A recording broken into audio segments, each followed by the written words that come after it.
చేయడంలో కూడా తప్పులేదు. పిఠాపురంలో తన సోదరుడు కాబట్టి ఇప్పుడు వరుణ్ తేజ్ ఏమి రాజకీయాలు చేయడానికి రాలేదు కదా, ప్రచారం చేసి పెట్టాడు. లేకపోతే అభిప్రాయదీను వీళ్ళందరూ కూడా వాళ్ళకు కూడా ఇదేం లేదు కదా, ప్రచారం చేసి పెట్టడం అనేది ఒక గౌరవంగా అభిమానంగా ప్రేమతో చేయడం, అట్లాంటివి చేయడంలో తప్పులేదు. కానీ ఈ మధ్యలో సీఎం రమేష్ పంచకల్ రమేష్కి ఎందుకు చెప్పినట్టు అక్కడే తేడా ఉంది. ఆయనకి సంథింగ్ ఏదో ఉంది.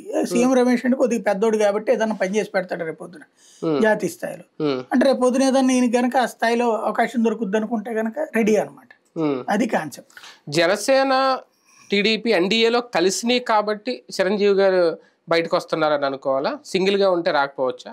అట్లేం లేదు, అట్లున్నా ఇట్లున్నా వచ్చేద్దరు. అంటే కేంద్రం సపోర్ట్ రేపొద్దున బీజేపీ అధికారంలోకి వస్తుంది కాబట్టి భవిష్యత్ అవసరాల దృష్ట్యా ఆయన ఈ నిర్ణయం. ఆయన అంత పెద్దది డీప్ గా ఆలోచించేటట్టయితే ప్రధానమంత్రి పిలిచినప్పుడు అటు వెళ్తురు కదా, రాజ్యసభ ఏమన్నా ఇద్దరు కదా బీజేపీ వాళ్ళు, వెళ్ళలేదు కదా అటు. అంటే ఇప్పుడు రేపొద్దున కేంద్ర మంత్రి పదవి వల్ల ఇవ్వాలన్నా వాళ్ళే కదా ఇవ్వాల్సింది. తాను అంటే ఉరికినే అయితే ఎక్కట్లేదు ఆయనకి.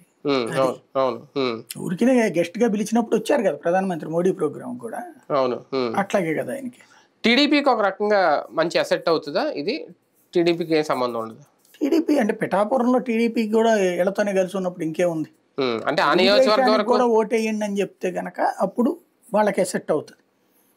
తెలుగుదేశం బీజేపీలకు కూడా ఓటేయండి అని చెప్తే లెక్క ఉంటుంది.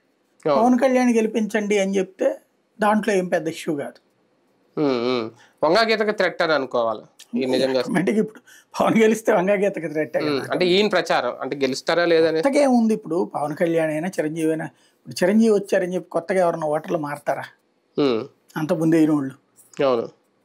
ఒకటేంటంటే అదొక సపోర్ట్.